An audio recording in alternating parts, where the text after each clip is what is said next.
రాజీవ్ని నా నుంచి దూరం చేస్తుంటే నేను అస్సలు భరించలేకపోతున్నానమ్మా. నువ్వు ఏడవకు తల్లి. ఏడవడం తప్పితే నాకు ఇంకేం మిగిలిందమ్మా? నాకు తను 2 ముళ్ళే వేశాడు కాబట్టి నన్ను తన భార్యలా కాకుండా ఒక పని మనిషిలా ట్రీట్ చేస్తుంది.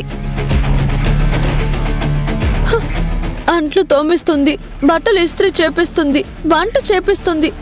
వంట ఎంత బాగా చేసినా అది బాగాలేదు, ఇది బాగాలేదు అని అన్ని వంకలు పెడుతుంది. రాజీవ్ చెప్పులతో పాటు తన చెప్పులని కూడా తొడిపిస్తుంది. ఇంకెన్నని చెప్పమంటావమ్మా? నన్నొక్క బానిసలా చూస్తుంది. అమ్మా, నువ్వే చెప్పమ్మా, నేను సౌభాగ్యంగా ఉండాలని కోరుకోకూడదా? రాజీవ్ నా మెడలో తాళి కట్టిన భర్తగా నాకు అసలు ఏమీ చేయడం లేదమ్మా. నాకు కూడా నా భర్త నాతో బాగుండాలని, నన్ను బాగా చూసుకోవాలని నాకు ఉంటుంది కదమ్మా. ఒక సాటి ఆడపిల్లగా జ్యోతికి నా బాధ ఎందుకు అర్థం కావడం లేదు? ఇక నా బ్రతకింతేనా అమ్మా?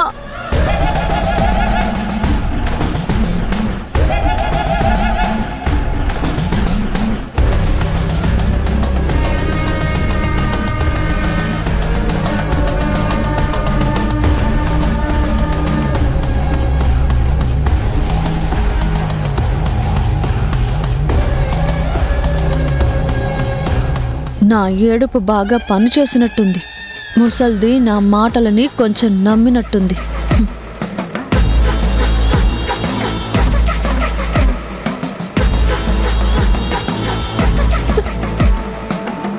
మాట్లాడవేంటమ్మా? నా బ్రతుకులో సంతోషంగా ఉండే అదృష్టం ఈ జన్మకి నాకు లేనట్టేనా? బాధపడకమ్మా, నేను జ్యోతితో మాట్లాడతాను. నాకు కొంచెం టైం ఇవ్వు.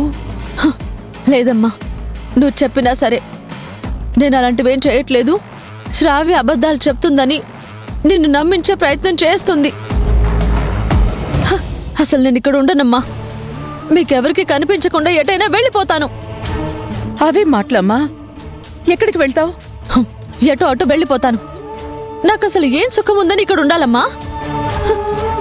కన్న తల్లితో మనస్ఫూర్తిగా మాట్లాడలేకపోతున్నాను. భర్తతో కాపురం చేయలేకపోతున్నాను. తొందరపడి అలాంటి పిచ్చి నిర్ణయం తీసుకోకు శ్రావ్య. నేను జ్యోతితో మాట్లాడి అంతా సెట్ చేస్తాను. జ్యోతి గురించి నీకు తెలీదమ్మా. నువ్వనుకున్నంత తేలిక కాదమ్మా తనకి నచ్చజెప్పడం. నా అడ్డు తొలగించి తను మాత్రమే రాజీవ్ దగ్గర ఉండాలని చూస్తోంది. రాజీవ్ కోసం ఎంతకన్నా తెగిస్తుంది.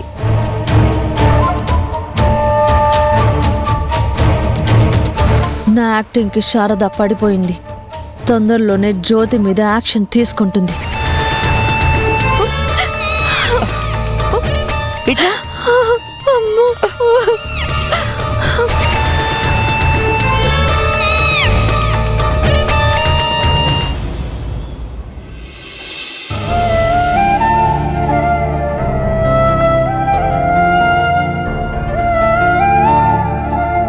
రోజు నన్ను విపరీతంగా టార్చర్ పెడుతుందమ్మా.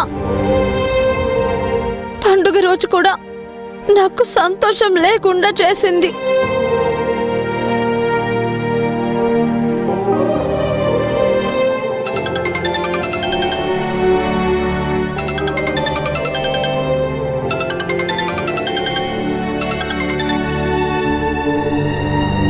హలో అమ్మా, ఎలా ఉన్నావు?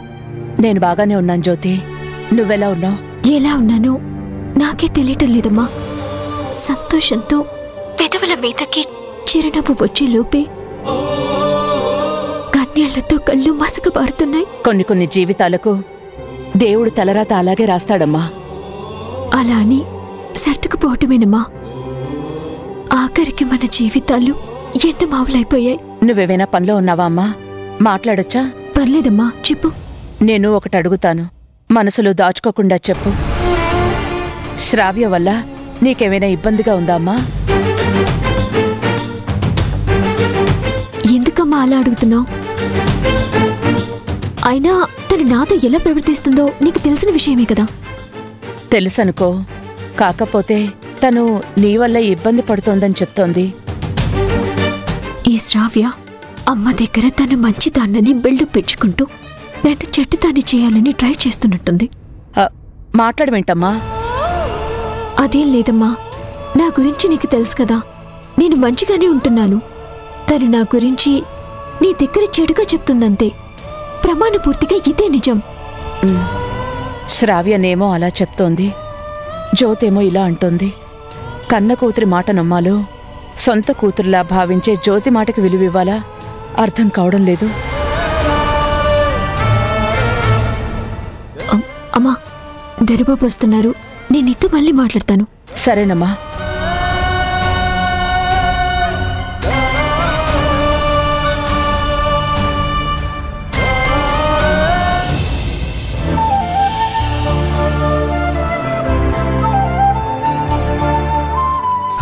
జ్యోతి,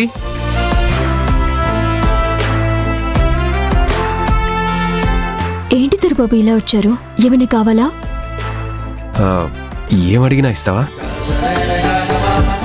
అంటే నా ఉద్దేశం టీ కాఫీ లాంటివి ఏమైనా కావాలా అని. అంతేనా?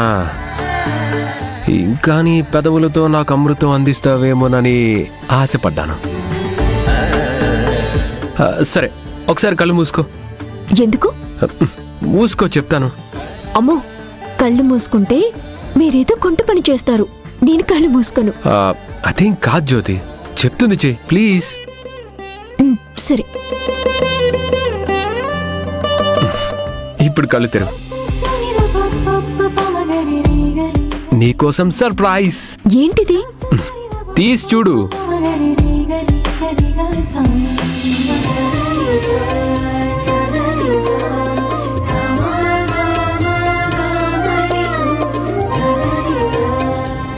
ఇదెందుకు దొరబాబు? నిన్ను మిస్అండర్స్టాండ్ చేసుకున్నాను, కొంచెం మాట జారాను. అందుకే నీకు కోపం తగ్గించడానికి చిన్న గిఫ్ట్. నువ్వు ఈ డ్రెస్ వేసుకుంటే మనిద్దరం బయటికెళ్ళి ఐస్ క్రీమ్ తిని ఎంజాయ్ చేద్దాం. అమ్మో, ఇలాంటి డ్రెస్సులు వేసుకోవటం నా వల్ల కాదు. నేనేం వేసుకోను. ప్లీజ్ జ్యోతి, నా కోసం. అమ్మో, నాకు చాలా ఇబ్బందిగా ఉంటుంది. నన్ను వదిలేండి దొరబాబు. ప్లీజ్ జ్యోతి, నా కోసం కాదనుకో. Please please please. సరే. Thank you so much. కానీ ఒక కండిషన్. ఏంటది? అందరూ నిద్రపోయాకే మనం బయటికి వెళ్దాం. లేదంటే అత్తయ్య గారికి తెలిస్తే తిడతారు, ఆ శ్రావ్యకి తెలిస్తే గొడవ చేస్తుంది. డన్, అలాగే వెళ్దాం. నువ్వు త్వరగా రెడీ అవ్వు, నేను కూడా రెడీ అయ్యి వస్తాను.